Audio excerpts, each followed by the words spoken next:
This week in Jamaica Now, triple homicide shocks Clarendon. A 26-year-old man allegedly kills his mother, brother and a cousin. Case campus safety under scrutiny. Students protest following alleged rape of a schoolmate. Former British policeman Hamish Campbell to retire from Jamaica's INDECOM. But why is he disappointed? It's disappointing to see the numbers rise up again. And Jamaica celebrates music legend Jimmy Cliff. Fans, family and dignitaries bid farewell to the reggae icon at a concert-style celebration.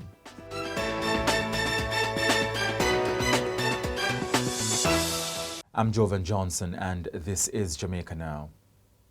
Shock gripped southern Clarendon on Friday morning after residents woke up to news that a man allegedly chopped his mother, brother and cousin to death in Rocky Point on Thursday night. The incident occurred in a section of the community called Fraser's Field. The deceased have been identified as Annette Lindo, a domestic helper and vendor, her son, 32-year-old fisherman Linval Henry, both of Fraser's Field, and Ingrid Keisha Lindo, a vendor of West End Rocky Point. The 26-year-old suspect, who allegedly confessed to the killings, was reportedly found seated at the scene. Police investigators spent hours there on Friday with the suspect. Now, in a statement, the Jamaica Constabulary Force said it was alerted to an incident at a residence in the community about 9:10 p.m. on Thursday. It said when the police team arrived, 3 persons were found with chop wounds and later pronounced dead at the scene. The JCF said it has launched a full investigation into the circumstances surrounding the incident. A Kingston teacher was this week sentenced to 30 years in prison for the 2018 murder of businessman Jean-Pierre Rhone. 26-year-old Shamar Clark strangled Mr. Rhone after luring him from his home, then wrapped the body in a sheet and buried it under sand in bushes in Port Royal. He also stole Mr. Rhone's vehicle and bank cards after the murder. Now, handing down the sentence in the Home Circuit Court, Justice Caroline Powell described the killing as truly horrendous. Mr. Clark was a former employee of Mr. Rhone's family business, New Era Fencing Limited and Property Services. During the trial, Mr. Clark claimed self-defense, alleging that Mr. Rhone made sexual advances, but prosecutors rejected that claim, presenting evidence of deliberate planning and actions after the killing. Mr. Clark was unanimously found guilty by a 7-member jury in October on charges of murder, larceny and preventing the lawful burial of a corpse. Despite the brutal killing of her son, Sarita Rhone says she forgave his killer years ago and had hoped the court would impose a lighter sentence. Mrs. Rhone, a mother of 3, comforted her husband and daughter as they wept in court. She said although the crime was heinous and Clark deserved punishment, she had hoped for leniency because of his age and the fact that his wife was pregnant. She also welcomed the court's rejection of Mr. Clark's claim of self-defense and his allegation that her son made sexual advances towards him. Outgoing Assistant Commissioner of the Independent Commission of Investigations INDECOM, Hamish Campbell, has expressed concern about the sharp rise in police fatal shootings, even as Jamaica records a historic decline in murders. Up to December 16, the police fatally shot 296 people, already the highest number ever recorded in a single calendar year, with the figure likely to exceed 300 before year end. Mr. Campbell noted that when he assumed office in 2013, police fatal shootings stood at 258, but were reduced to historic lows by 2019 before climbing steadily in recent years. It's disappointing to see the numbers rise up again in such a manner, and it's difficult to understand, not difficult to understand why they've increased in such a way, although we just reported on it, and over half of all fatal shootings now are arising and occurring from planned policing operations. And I've written since I started here, and everyone's aware of that. That in fact, the planned policing operations should be the safer policing operation, and where people should be being arrested under planned environments and controlled environments.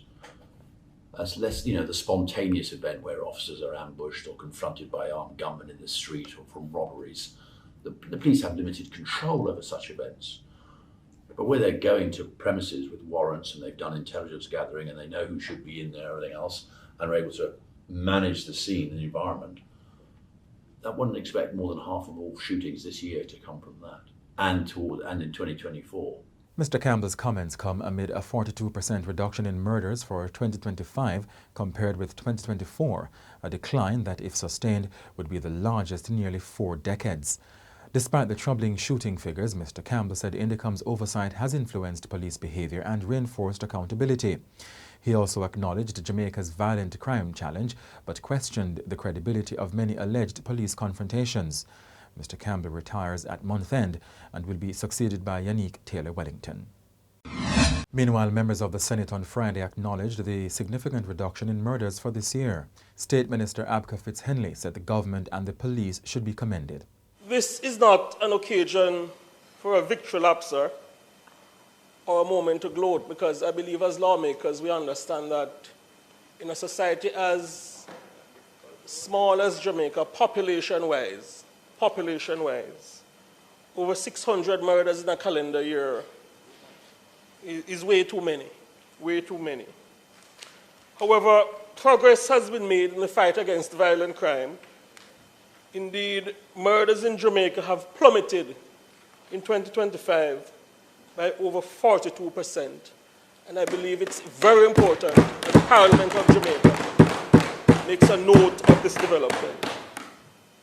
I believe as well that it is only right that us lawmakers extend our congratulations to the police, including the Police Commissioner, Dr. Kevin Blake, and the men and women he leads, also members of the Jamaica Defence Force, who have put their lives on the line daily in 2025 to ensure that up until Wednesday of this week, a whopping 435 fewer people in Jamaica have been murdered this year when compared to 2024. And opposition member Dr. Maziki Thame acknowledged the numbers, but said there should also be attention on the increase in police fatalities. We acknowledge the work of the security forces, and we understand the difficult circumstances within which they work.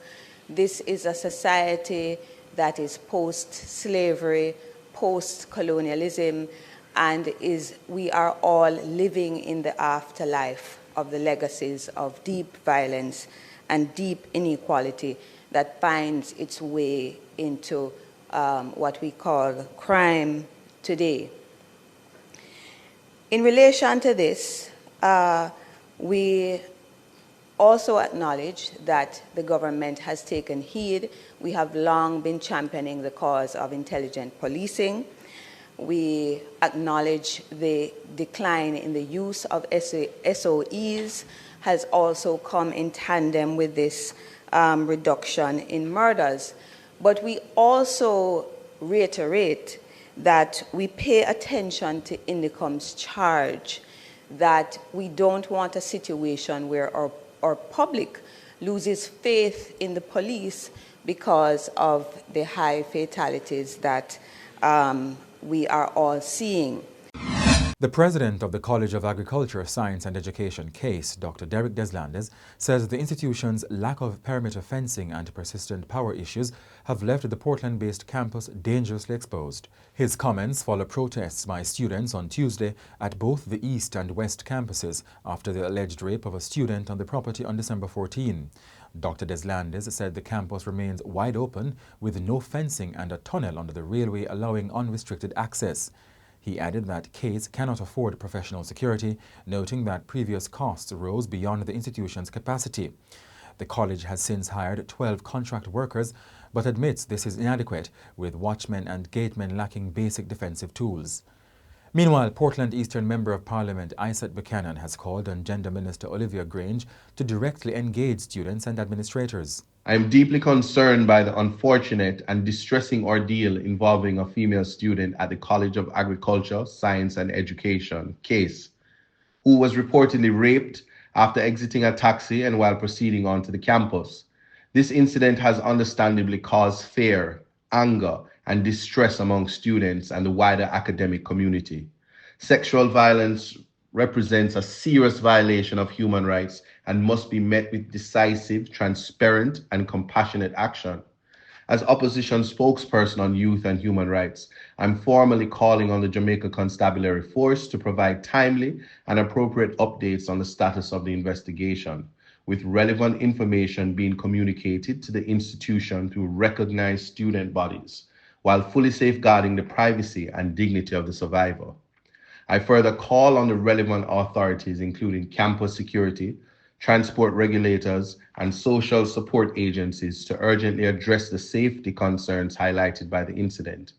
These concerns were clearly articulated during the recently concluded student protests, which raised long-standing issues relating to on-campus and off-campus shuttling, campus access, lighting, security arrangements, and student welfare.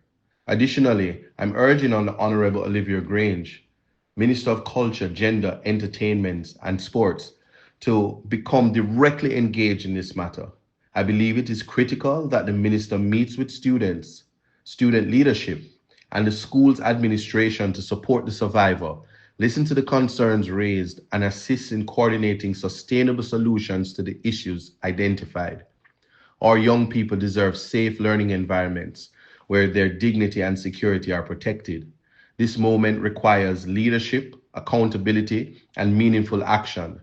I stand in solidarity with the students of CASE and reaffirm my commitment to advocating for justice, transparency, and strong protection for all students. 84 Jamaicans were among hundreds of so-called criminal aliens arrested across multiple U.S. states last weekend under the mass deportation policy of President Donald Trump. The policy is aimed at whom the authorities call the worst of the worst. The group included 77 men and 7 women. The U.S. Department of Homeland Security says they had convictions spanning homicides, drug and weapons offenses, and sex-related crimes, some involving minors. Arrests occurred in 24 states, with the largest numbers in Florida, New York, and New Jersey. A team of 117 electrical linesmen from Canada arrived in Jamaica Wednesday night to boost efforts to restore power in hurricane-battered western parishes. Their arrival brings the total number of overseas utility workers deployed to about 228, surpassing the initial projections. The crew will be assigned mainly to St. Elizabeth, Westmoreland, and St. James, where electricity networks require rebuilding due to severe damage. Energy Minister Darrell Vaz said the rapid mobilization reflects strong cooperation between the government and the Jamaica Public Service, JPS. JPS says 84% of customers have been restored, with most remaining areas expected to regain power by late January. The restoration push is being supported by a 5-year, $150 million loan from the government to JPS. 17-year-old Spanish-Jamaican Kiran Moleon Lopez has raised over $2 million Jamaican to support recovery efforts at Cornwall Regional Hospital in Montego Bay following Hurricane Melissa. Moleon is a student of the American School of Madrid. He launched a cross-continental fundraising campaign called Out of Many, One Healing to provide medical beds, generators, water systems, and emergency supplies to the hospital. Moleon was born in the United States and raised between Jamaica and Spain. He said he wanted to help Jamaica's hospitals heal so they can continue helping others. The campaign, run through online crowdfunding, social media, and community outreach, exceeded its $2 million target by almost $200,000. Funds have been delivered directly to the hospital through private channels coordinated by his family. The initiative has been praised by hospital officials and Montego Bay Mayor Richard Vernon. Jamaica came together Wednesday to celebrate the life of music legend Jimmy Cliff at his official funeral held at the National Indoor Sports Centre in St. Andrew. Cliff, a Grammy Award-winning singer, actor and Hall of Fame inductee, was remembered for his immense contribution to Jamaican culture, particularly for bringing global recognition to reggae. Prime Minister Dr. Andrew Holness and Opposition Leader Mark Golding and Minister of Culture Olivia Grange led tributes. They were joined by Cliff's widow Latifah Chambers Cliff, his 19 children, family, dignitaries, and fans of all ages. His true legacy lives in the courage he gave to those facing hardship, in the inspiration he offered to those striving for more, in the pride he instilled in a people whose culture he represented with authenticity, confidence, and fearlessness. Jimmy Cliff helped to secure Jamaica a permanent place in the global cultural landscape as a nation with its own voice, rhythm, and truth. Today, we recognize that his legacy now belongs not only to history, but to the future. His work will continue to shape generations of artists, creatives, and young Jamaicans who will look to his journey and see what is possible when talent meets discipline and perseverance. he occupied a unique place in Jamaican music because his identity was somewhat different, I think, to any other of our musical geniuses. He, as has been said by Minister Grange, was proficient in all of the genres of Jamaican music. And also, he was proficient in other genres. But how he carried himself, how he evolved as a human being, his relationship with the Most High, all of these things were unique to Jimmy Cliff. And of course, he became a much-loved and respected figure in many parts of the world. Africa, South America, especially Brazil, Asia, Europe. Jimmy Cliff, his respect was sky high and well-deserved. I would argue that his impact is immeasurable and his contributions eternal. Thank you, all of you, for being here. We really appreciate. Thank you so much.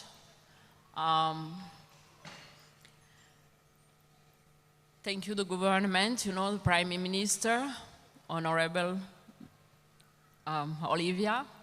I don't talk as good as you. Thank you to my family that came from France and Morocco. Thank you to my friend. And thank you to my family in show business that are musician, artist. Thank you, all of you. I don't know how many thanks I should say. And I would like just to, Jimmy is Jamaican for sure, as much as we are Jamaican as well. We used to live here when those two were young and going to school. I'm proud today to share with you the celebration. Video messages came from Cheryl Lee Ralph, Shaggy, Sting, Wycliffe Jean and Ziggy Marley. The celebration included live performances by Richie Spice, Tony Rebel, Tessan Chin, Beanie Man, Nadine Sutherland, Etana, Taurus Riley, Dwayne Stevenson and others. The National Dance Theatre Company performed to Cliff's Many Rivers to Cross, accompanied by a moving rendition by his daughter Lilty Cliff.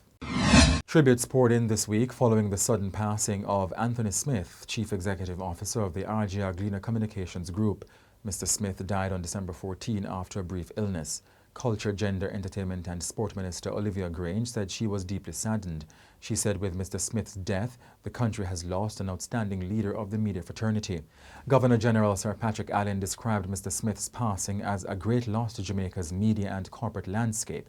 He noted Mr. Smith's commitment to youth development through the Governor-General's Programme for Excellence. Tributes also came from the Media Association of Jamaica, the Caribbean Broadcasting Union and CVM Television, praising Mr. Smith's integrity, leadership and dedication to journalism and media management. An engineer by training, Mr. Smith joined RJRGLEANER in October 2022 as Deputy CEO for Print and Digital and became CEO in January 2024, having previously held senior roles in telecommunications across Jamaica and the Caribbean. Corporal Shantel Powell of Area 5 won the Police of the Year award at the LASCO JCF Saluting Our Heroes Awards. She beat 158 nominees from across the Jamaica Constabulary Force. Chairman of the Jamaica Police Federation, Sergeant Arlene McBean, announced the winner at a ceremony on Wednesday. The first runner-up of the LASCO JCF Saluting Our Heroes Chairman's Award is no other than Corporal from Area 3. And our winner for the LASCO JCF Saluting Our Heroes 2025 award is Shantel Powell. Corporal Powell, an Edwin Allen High and University of Technology Jamaica graduate, serves in St. Catherine North as Assistant Police Youth Coordinator and Communications Liaison Officer. She said the award highlights policing with purpose and the impact of even small interventions. The awards recognize officers demonstrating leadership, sustained community engagement and service beyond traditional law enforcement duties. And that's it for this edition of Jamaica Now, your weekly review of the big news stories. Send us your comments at onlinefeedback@gleanerjm.com. Follow us on X, formerly Twitter, and Instagram at Jamaica Gleaner, and on Facebook at Gleaner Jamaica. Like this video on our YouTube page, turn on the notifications, and subscribe today. I'm Jovan Johnson, and on behalf of the production team here at The Gleaner, Merry Christmas and a Happy New Year.